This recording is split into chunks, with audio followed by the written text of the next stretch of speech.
We are back to talk about Chapter 9. So this chapter is the production cycle. So the production cycle, as you know, we audit in cycles, right? So accounts that go together, we audit together. So we've talked about acquisition cycle, where we're making purchases and paying for them. We talk about the revenue cycle, where we're selling things and collecting for them. And in this chapter, we're going to talk about the production cycle. So this is where our goods available for sale, our merchandise inventory, comes from when we're a manufacturer. All right. And it could have some application to a service industry.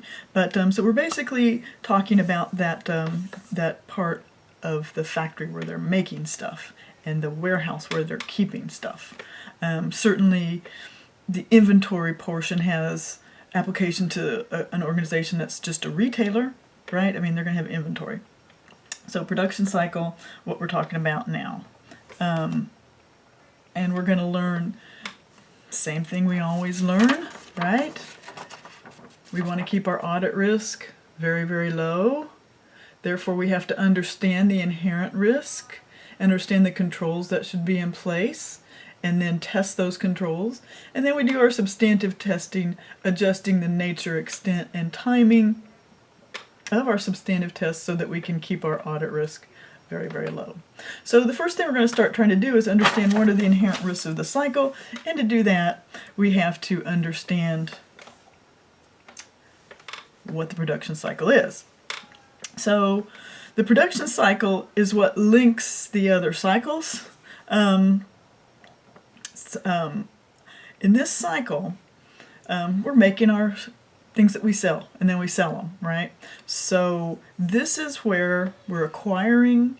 The acquisition cycle comes in because we have to acquire the raw materials, right? So the purchases themselves aren't audited in this cycle. They're audited in the acquisition cycle. And of course, we sell those goods and they become cost of goods sold. So that's the revenue cycle. But the cost of goods sold portion and the inventory portion, those are getting audited in this cycle because that's what involves the production cycle. So what we're doing is we're auditing this part of the cycle, but the other cycles all touch on it, right? Because we're going to have labor, we're going to have raw materials. So these are all things that have come from different parts of the cycle.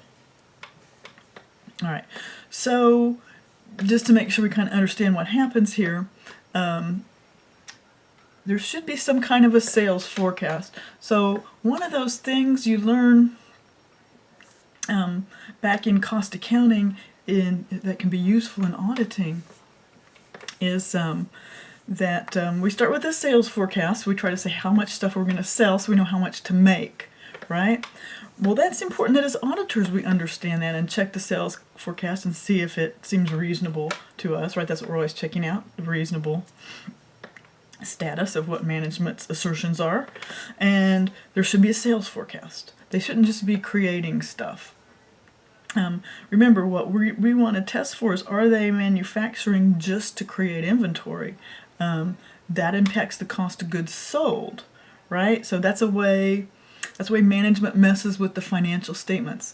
They create inventory that they know they're not going to sell.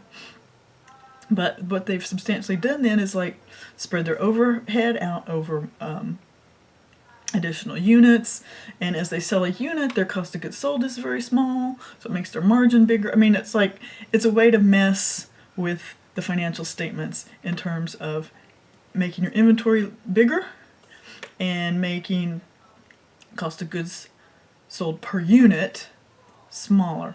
So that's a way they mess with it. So we want to make sure, okay, are they just producing for inventory, or is there a real need for this? Of course, the raw materials purchase, that's from the acquisition cycle. So in this part of the cycle, we're not really auditing the purchases of the raw materials, but they go ahead and payroll cycle comes in. Again, we don't audit payroll in this cycle. That's in acquisitions. But if there is some inventory in progress, right, work in process, the WIP is getting the overhead and the raw materials and the labor. So going back to cost accounting again, we're getting all these inputs into the cycle that are coming from other parts of the cycle. So we're just checking on making sure they're coming in correctly, and then it gets sold, which now you've got cost of goods sold, right? So that's great. We continue on. So our main focus is on inventory and cost of goods sold in this part. Movement of inventory around is part of the cycle. The physical inventory count is probably, where's that come in? Here we go. Periodic physical count. The actual counting of the inventory is an important aspect that we need to make sure we understand. There'll be a whole video on just physical inventory later. But as auditors, we want to make sure that one of the main controls for inventory is a physical count. Our clients need to be doing that. We need to be observing that. And so once something's sold, it goes on to become cost of goods sold. So there's another place where we need to audit. So inventory, which then becomes cost of goods sold, are kind of the main accounts that we're concerned with in this cycle. So typical activities in the cycle are sales forecasts, right? How much do we think we're going to sell? Therefore, how much do we need to produce? So production planning, there needs to be a plan, right? There's production and inventory controls. So some part of the activities we need to understand are that how the raw materials inventory moves back and forth, how work in process moves to finished goods. There should be documentation of this stuff moving around. And there's also typically cost accounting going on because I know when you take management accounting, they kind of talk about how it's not financial accounting, but those cost numbers become part of the financial accounting, all right? So when you decide what your standard costs are, you probably remember doing those adjusting entries in your cost account at the end of your production cycle, and you go back and do your variances and you do your adjustments. Well, those are getting into inventory, which then becomes your cost of goods sold. So you need to understand how they do their costing, and you need to understand how they're doing their overhead allocation, because overhead, this goes to that to the management assertion of classification, right? You can call something overhead and stick it in the inventory. Now it's an asset, whereas maybe it was really just an expense. It was a period cost. You've used it up. It's not, but that's a way management assertion of classification needs to be verified. Okay, they're calling it overhead. Is it really overhead? Does it really need to be part of our inventory? Yes, eventually becomes the expense cost of goods sold, but again, if they're producing for inventory, they've shoved expenses into an asset. Then, like all accruals and everything, it reverses. Eventually, you would sell it and it would expense out, but we need the expenses to be in the proper period, and we need them to be properly classified. So overhead allocation is an issue,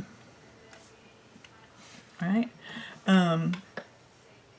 So when we come back on our next video, we're going to start talking about inherent risks. Now that we understand what this cycle's about, we're going to talk about the rest of the cycle.